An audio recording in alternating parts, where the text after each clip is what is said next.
آیت نمبر 103 ہم تیزی سے پڑھ دیتے ہیں، بالکل مختصر ہے۔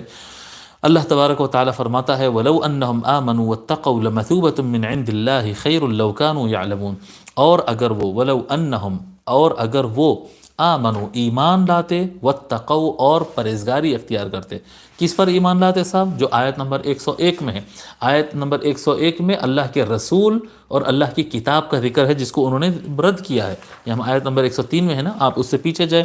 وَلَمَّا جَاءَهُمْ رَسُولٌ مِّنْ عِندِ اللَّهِ مُصَدِّقٌ لِمَا مَعَهُمْ نَبَذَ فَرِيقٌ مِّنَ الَّذِينَ أُوتُوا الْكِتَابَ كِتَابَ اللَّهِ وَرَاءَ ظُهُورِهِمْ، یہ جو آیت ہے اس میں ذکر اللہ کے رسول کا ہے، حضرت موسیٰ علیہ السلام، اور کتاب کا ذکر ہے، اور اس میں جو ذکر آ رہا ہے کہ رسول من عند اللہ، حضور صلی اللہ علیہ وآلہ وسلم تشریف لائے اور قرآن لے کر آئے۔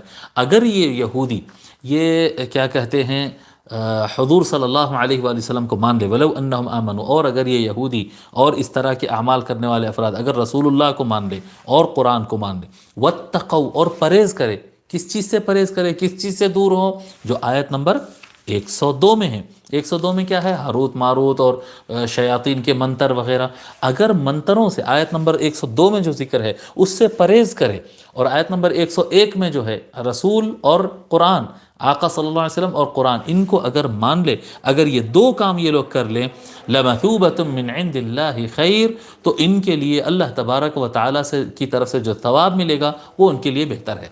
اگر وہ لوگ ایمان لا لیں اور تقوی اختیار کر لیں تو اللہ تعالیٰ کی طرف سے ان کو جو ثواب اور جو بدلہ ملنے والا ہے وہ زیادہ بہتر ہے ان کے لیے، کیونکہ جادو کے بارے میں تو اللہ تعالیٰ فرما لیا کہ کیا ہی برا سودا انہوں نے کر لیا، اپنی جان وغیرہ ٹائم سب کچھ دے کر انہوں نے جادو کو لیا، یہ سودا بہت خراب ہے۔ اور اگر اس سے تائب ہو جائیں، اللہ کے رسول اور قرآن کو مان لیں اور جادو سے اپنے آپ کو بچا لیں، تو لَمَثُوبَةٌ مِّنْ عِندِ اللَّهِ خَيْرٌ، یہ سودا ان کے لیے بہتر ہوگا کہ اللہ کی طرف سے جو ان کو ثواب ملے گا وہ زیادہ بہتر ہوگا۔